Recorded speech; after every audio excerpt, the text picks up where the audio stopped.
اعوذ باللہ من الشیطان الرجیم بسم اللہ الرحمن الرحیم بسم اللہ الرحمن الرحیم۔ میں مجاہد حسین رضوی،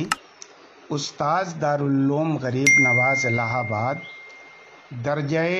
خامسہ کے متعلمین سے مخاطب ہوں اور سراجی فی المیراث کا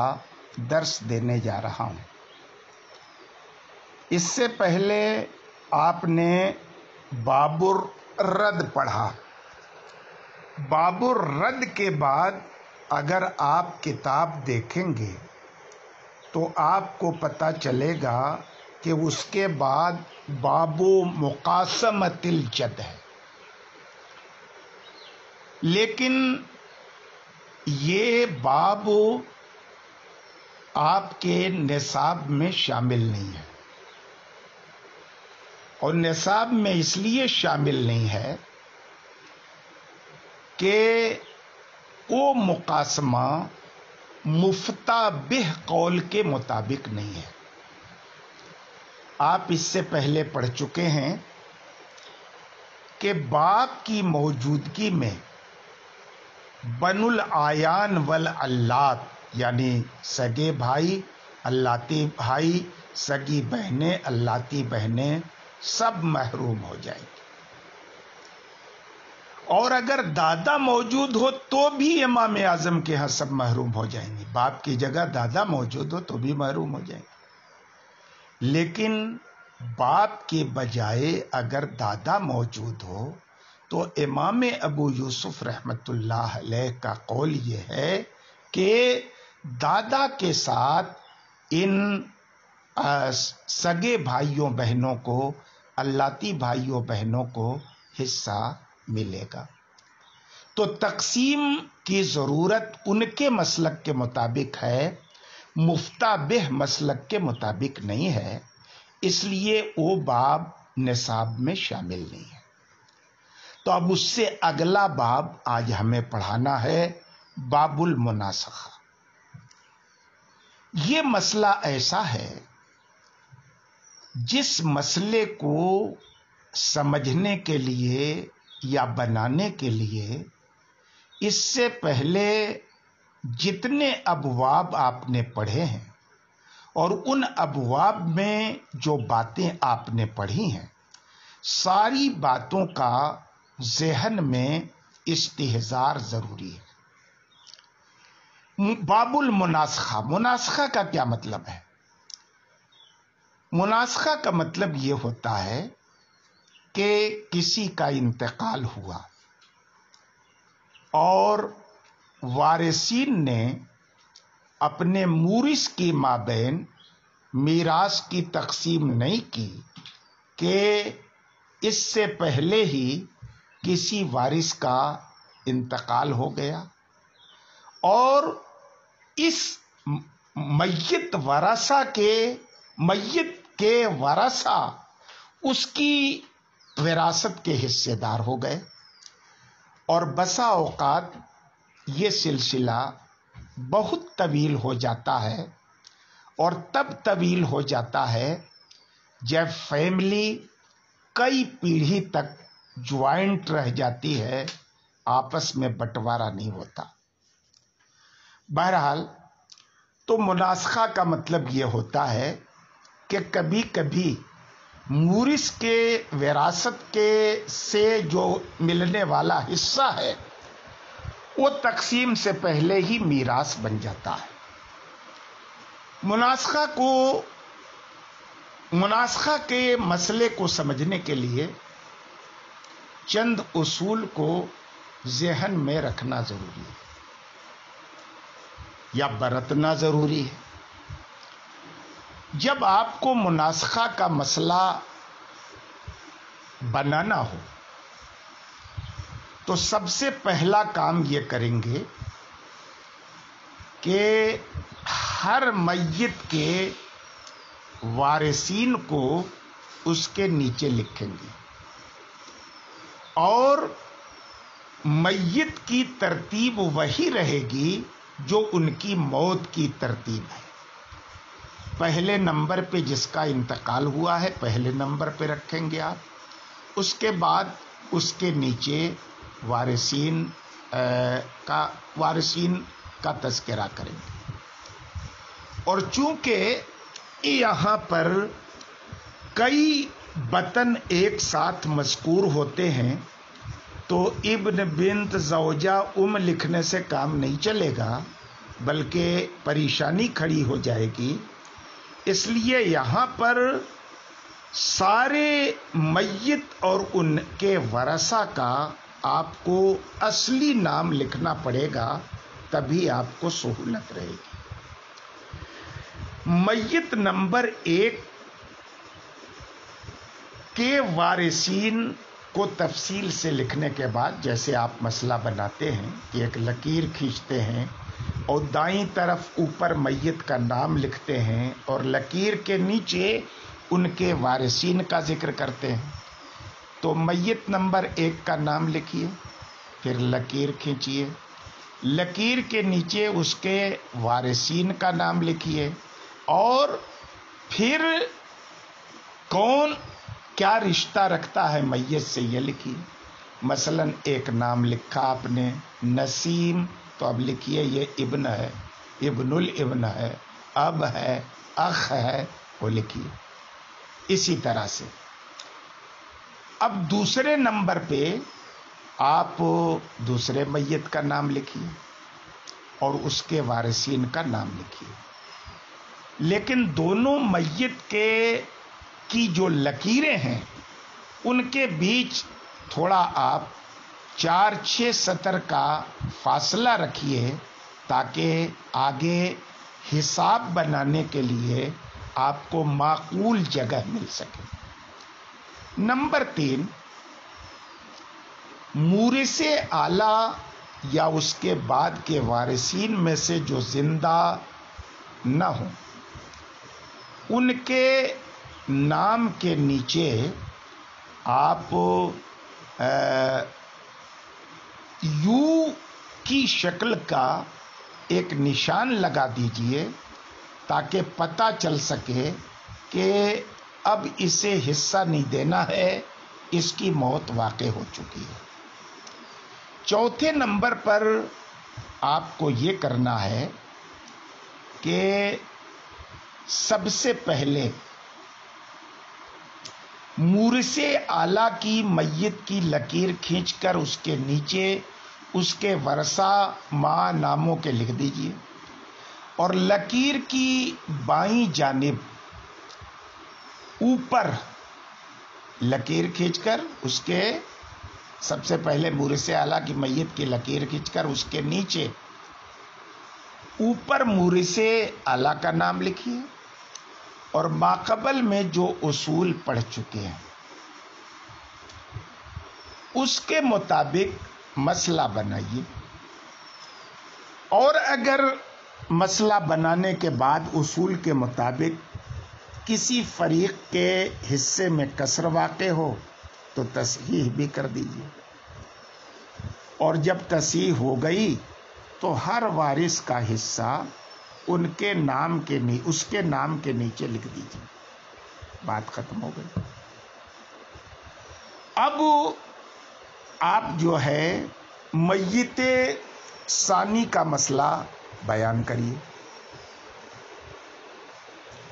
میت ثانی کا نام لکھا ہے آپ نے، اس کے وارثین کا نام لکھا ہے آپ نے، تو دوسرے نمبر پہ آپ کیا کریں کہ آپ میت ثانی کا نام لکھیے اور لکیر کھینچ کے ناموں کے ساتھ اس کے وارثین کو قلم بند کریے، اور پھر بائیں طرف مف لکھ کے، جو مافل ید کا مخفف ہے، اوپر دیکھیے کہ دوسرے نمبر پہ جس مورث کا انتقال ہوا ہے اس کو اوپر کے مسئلے سے، اوپر کی تصحیح سے کتنا حصہ ملا تھا.